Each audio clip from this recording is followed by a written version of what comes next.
Today I'm playing Ghost of Yotei the wrong, very fun and completely balanced way.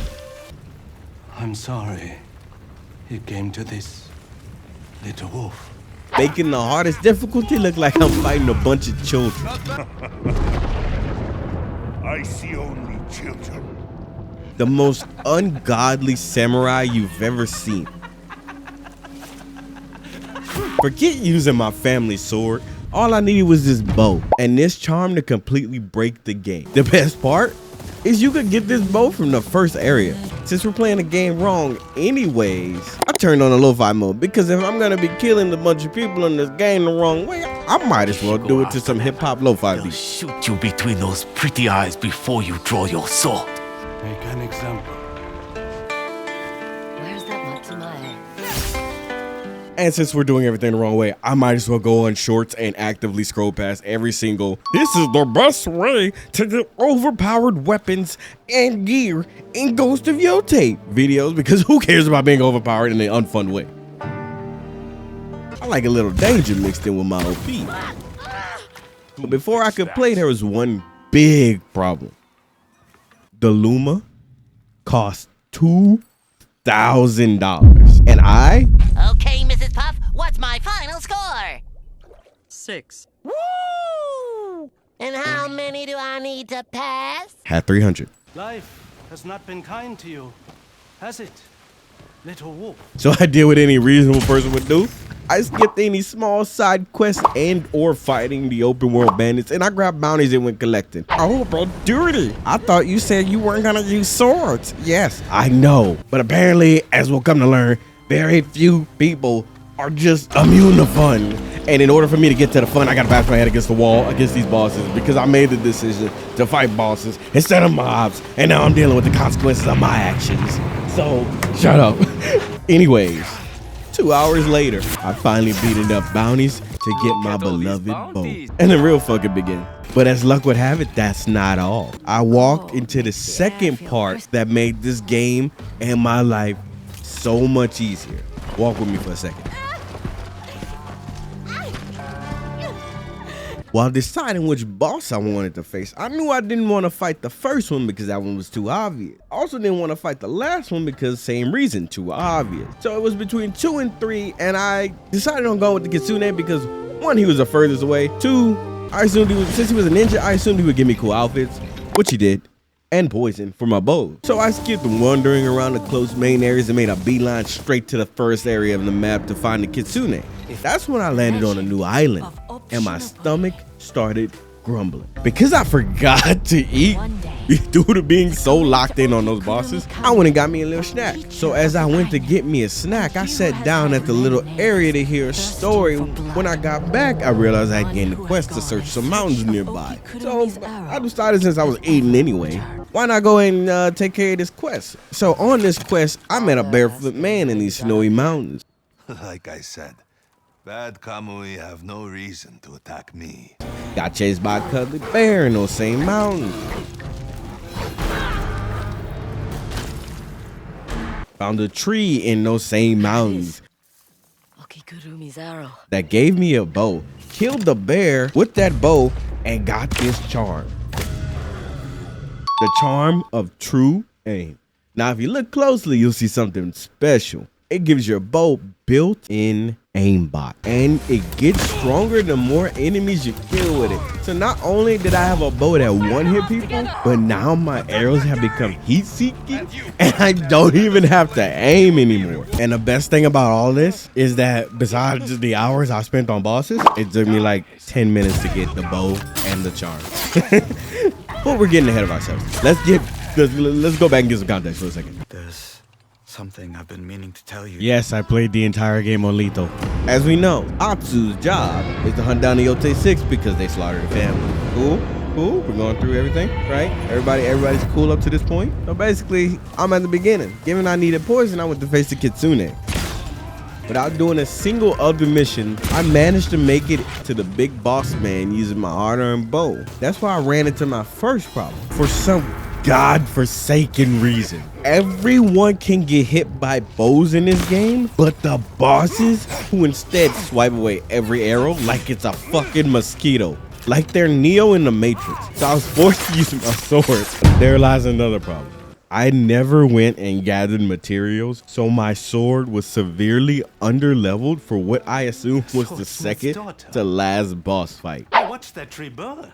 But we keep it pushing. Because as we all know, for games like this, honestly, 90% of the bosses become quite easy once you figure out like the base mechanics of them. And they all pretty much do the exact same base mechanics. So I'm a glutton for punishment, and I wasn't going back and leveling up my sword because I refused to play that unfun way. So I died, and I died, and I died some more. Until eventually something magical happened around the 50th time. I discovered a crazy overpowered method for beating the Kitsune. You ready for this? Running around in a circle until he changes his stance back to the one in the first phase where I already knew all the timings. Although this method was gonna take a little bit of time to finish due to me not having a level sword. So I found a new method after learning phase 2. Rushing him right after I break his shield. If there was one thing standing in my way,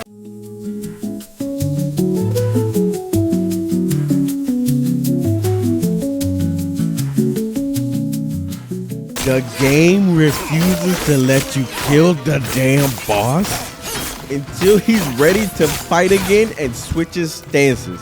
I mean, come on, man. So anyway, I went back to my circles and finally got him to his third phase, where luckily for me, I had old Kitsune partner lady doing all the work, and all I had to do was keep dodging. After spending hours, I finally beat looking for mother's approval fake Kitsune. You would expect that the boss, whose main weapon and main knowledge point was that he liked poison flowers, much like Jinsakai.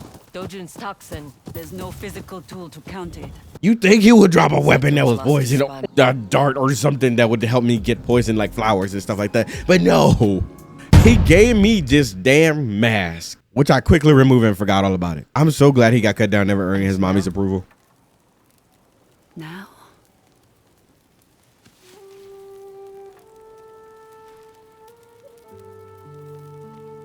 I've hid behind so many masks. I just want to show someone my true face. Oh yeah, she was the real Kitsune that killed my mom, and I forgave her.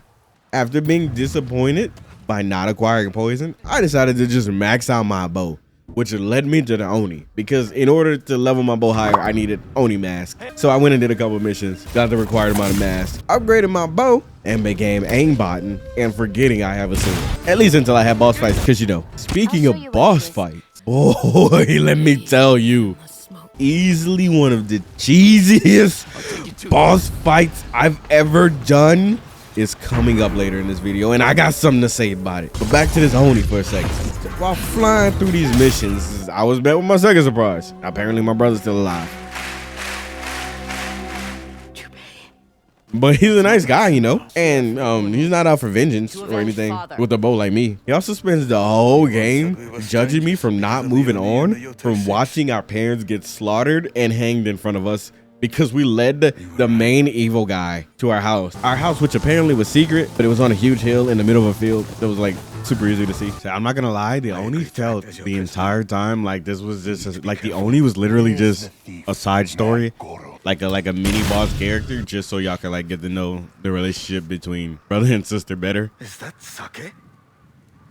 Have you been drinking? I had to play the part. And how the brother judged it the whole time. And then like, cause like the Oni was like 10 out of 10 easiest. Like the Oni was the easiest to beat out of all of the bosses. It was crazy. Like legitimately, when I tell you it took me 2 tries to beat this guy, I'm not lying to you. Legitimately, like the only reason I lost the first time is because I didn't know he was gonna rush me in the very beginning. And then the second time, I blocked the first rush, and then I literally just one-shot him. That was pretty much the entire fight. And then my brother was like, "We did it." Like he had anything to do with it. Now these guys. You think it's so easy to defeat Clan Saito? It has been so far.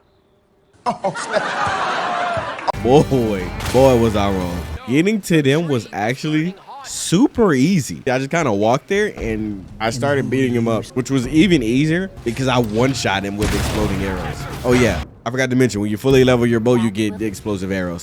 So there's that. You killed them all? Go. We You're more captured useful one to of the me two alive. idiots, You're nothing but a pawn. Bait to lure your brother in. and that's where my sanity slowly started to crash. I can't. Because the second boss fight with his brother, it's not that his brother was outside the fight ganging up on me. It's not even a boat shooting, weapon removing rockets in the middle of our fight. It's this thing. This small gun is the spawn of Satan. Imagine the most annoying thing you can think of. Chewing loudly, people talking on a speakerphone in a store, picking up a trash bag and the juices drip on your foot. This damn guy is 2 times worse. When I tell you, brother pulls this thing out of his butt cheeks and it's fully loaded, automatic, and shooting faster than a 40-year-old virgin walking past a Victoria's Secret store. There's so many particles on my screen, and I have to pay attention to this little fucking bright red X that has a ½ a second dodge time. Which even if you dodge, he might just pull that motherfucker out again during your dodge window and double tap. But nevertheless, we keep it pushing. I could feel my blood boiling as I go. But that's when another miracle happened. Through my head bashing insanity, I discovered a way to be happy. I teased his ass right back.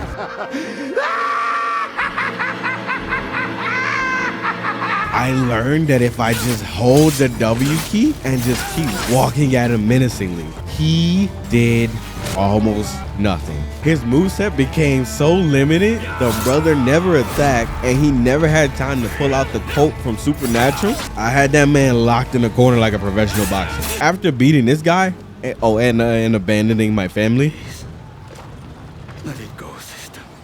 I now had to go save the family I abandoned. Because the younger me was so disgusted in me that I had to go do it because I didn't feel right. Why weren't you there for him? So I went to meet the other twin, and of course we started to fight. And I'm not kidding you, this was the exact same as the first fight.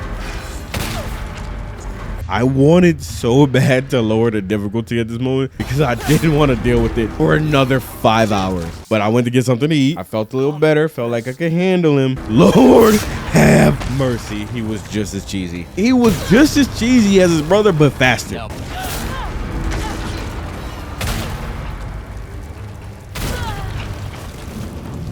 But after many times, I beat him. Then he decided to tell me how his father didn't accept him, much like someone else's story in this game. Kitsune. He helped me sneak into the castle, and it was finally time to actually fight big bad boss man Saito. Was it worth it? Oh, and save old Kitsune lady and my brother, who apparently didn't know how to keep his mouth shut. The tree still stands. And it's sprouting leaves. Is that so?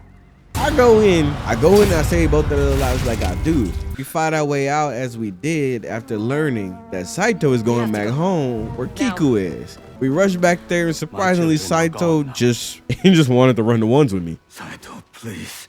So I was down for like 10 seconds. But then I realized it was my time to gang up on him.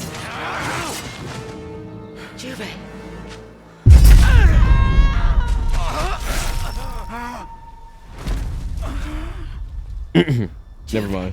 Never mind, guys. I guess I'm 1v1ing him. But at this point, I've done fought so many annoying 6 and other bosses in this game that this fight was actually a general cakewalk. Like, I mean, like, I beat this brother in like 2 tries. Like, seriously. And my brother probably didn't either get stabbed.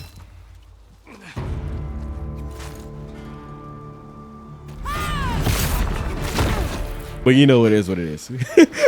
Now I got a new daughter, and I get to teach her about gathering mushrooms because I found something new to live for.